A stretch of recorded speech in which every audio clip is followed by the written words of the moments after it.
All right, welcome everyone. This is Kurt Naderville, CEO of Rainstar Capital Group, and we continue on with our Question of the Day series.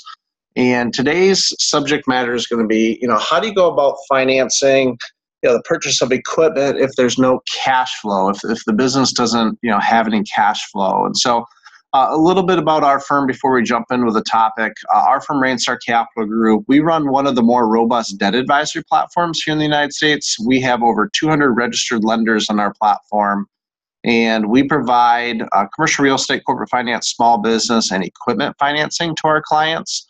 And while we do have banks on our platform is primarily built off of non-bank lenders, and that allows us to be a little more creative when it comes to getting transactions completed for our clients. And so I think today's subject is kind of a good one. Let's say you've got a startup business, right, that obviously doesn't have any sort of revenues, or let's say maybe you have a seasonal business, or let's say you have a business that maybe had to shut down. Sometimes we see that maybe the business owner went through some sort of health issue and they had to kind of shut the business down. So for like the last 6 months or 12 months, they had to shut down their business and there was no revenue. So let's say that business then needs to buy new equipment, right, to either start their business or to kind of get it re-going.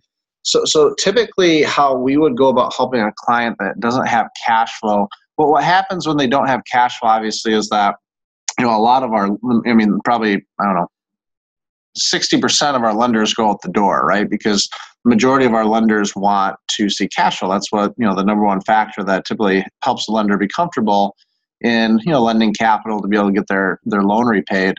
But the way we would do it is we would bring in one of our equipment collateral lenders, typically, equipment lenders that focus more heavily on the collateral. They're going to require kind of a larger down payment. And that can typically be anywhere from 30 to 50%. What that does then for the lender is it provides them a level of risk mitigation, because on their end, if a borrower defaults, and obviously a startup, there's a higher risk there, right? So it's not a proven business. What it does is it gives that lender a equity position in the equipment, and in the event of a default, they can come in and take back that equipment. So we can get deals done like this. It just requires that the borrower have kind of a larger amount of cash down payment.